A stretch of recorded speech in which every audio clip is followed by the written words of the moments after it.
Hello, Donna here. I'm going to do a very quick demo of one of our new products called Liquid Gold. It's a liquid clay infused with a lot of gold particles to give you that nice metallic sheen. Now today I'm going to use it with pan pastels and translucent clay. Here is a bracelet made. Each of these discs was made exactly the way I'm going to show you in these colors. All right, the first thing you're going to do is roll your translucent clay very thin. This is through number 7 on my pasta machine. My atlas starts at 0.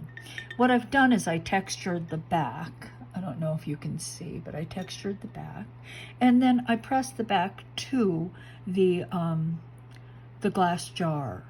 Now, I started before I did another demo. I wasn't really that happy with it. As you guys can tell, I'm very stuffed up. I don't know why. So I did this previously. You won't see that demo, of course. Now, what I want you to notice is that this, see how this stuff around the edge of the discs?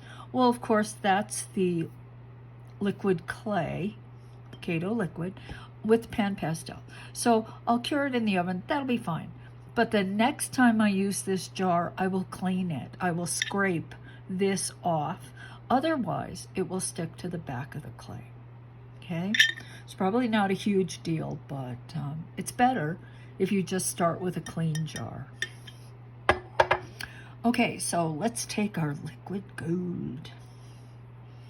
I'm just going to pour some out on a tile so you can see what the consistency is. You can see that it moves, but it doesn't just spread out. So working on a tile is just fine. Now, I'm using these cosmetic sponges and pan pastels. I'm going to take this sponge that I used for the gold before, and I'm going to gather up some of the liquid gold on the sponge, like so. And I think I'll lay down a thin coat of the liquid. Now, what this is going to do is it cuts down on the translucent slightly, but it also creates a nice surface for the pan pastel to stick to.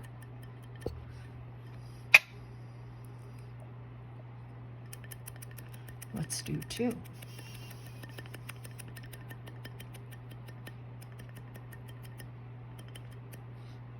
There. Now I'm going to use the sponge I used for the red. Gather up some of the powder.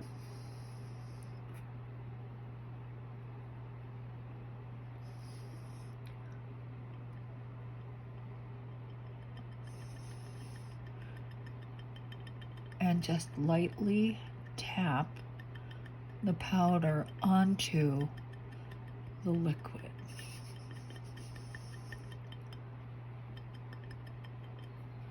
Gather up some more. And now I will tap the red onto the second disc. Basically, this bracelet is composed of 2 different types, but both have red. The difference between them is the green. Okay, set this aside. Let's take the lime green.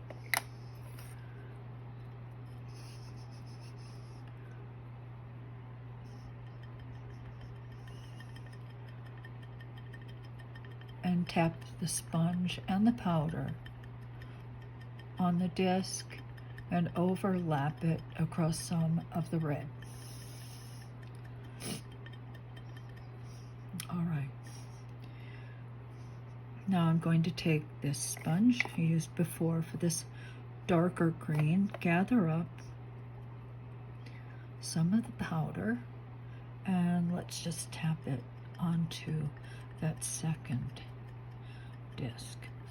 Now, you don't have to work all that hard on these because you're never going to see a whole disc. You will only see part of a disc. If that makes any sense.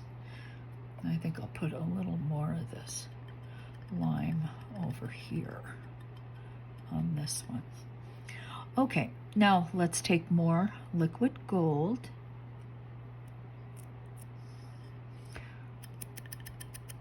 And apply a nice coat on the pan pastel. Now, another reason why you want to use sponges to apply particularly the liquid is because if you get too much, when you cure it, what will happen is it will puddle at the bottom, or it will even drip off. So you want to make sure you don't get so much on that you have this problem with running. Sometimes that happens because the liquid is sticky. So if that happens, just do your best to press the disc back down. And if it's still wanting to come off, when you pull, instead of pounding like that, which is drawing it up, try to like stroke it like so to the edge. All right, sometimes that happens. I'm not exactly sure why, but it may.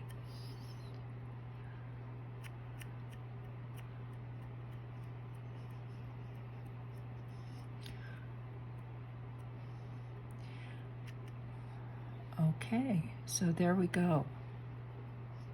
Now, I could add more. Let's say I want to add just a little of the dark green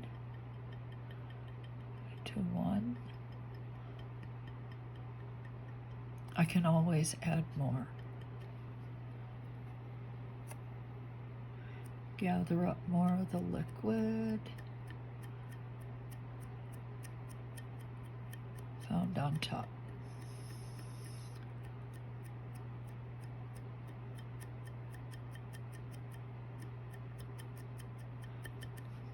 This is a pretty forgiving project.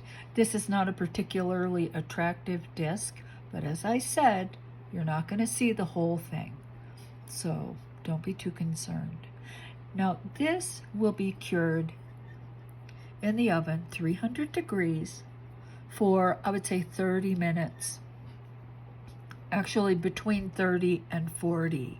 If you watched the new products demo, you saw what happens if you add 10 minutes to that one demo that I had a comparison of the different products after they were cured. So let's just say for something this thin, 300 degrees for 40 minutes, and you'll be fine. All right, now that's what it looks like when you use this particular technique on translucent. This is what it looks like on black. This was actually the first bracelet I started to make, and what happened here is I made the individual pieces too thick. I think these are through either 4 or 5. But you get this many of them together and it starts getting very heavy. So I thinned the translucent clay out to 6 and 7. Like this is 6, and I think maybe this is setting number 7 in my atlas. Maybe you can see that they are different. But I can't go down to, let's say, 8 or 9. Not because the clay won't take it. The clay will take it. But what will happen is it may flatten because it's so thin. Here is an example of what I'm talking about. This black bracelet I made, and all of these black discs were pressed to the side of the very same jar. But if you look at them, and they were strung exactly the same way, if you look at them, see how they've flattened? That's because they're so thin. So these discs have to be a certain thickness. I think these might have been setting 8 on my machine, and it's too thin. The disc, once they start pressing against each other, they will flatten. They will flatten. They will not maintain the curve. So I don't think you want to go any thinner than, let's say, setting number 7, excuse me, on an atlas that starts at 0. You know, I'm not entirely unhappy. It just doesn't have that same rolling thing that's happening here. You can see the difference between them. Much more curvature in these big pieces. These are more flat.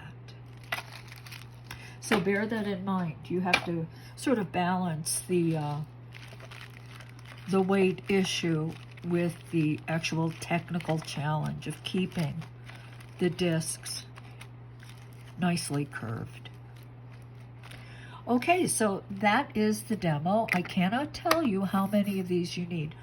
All I can tell you is you're going to need a lot of discs if you do this. I also strung on this clear, oh no, this one's on black elastic cord, and that's fine. That's fine. I tied it off, and it's actually double strung, and I tied it off, and then I put a little drop of glue on the knot.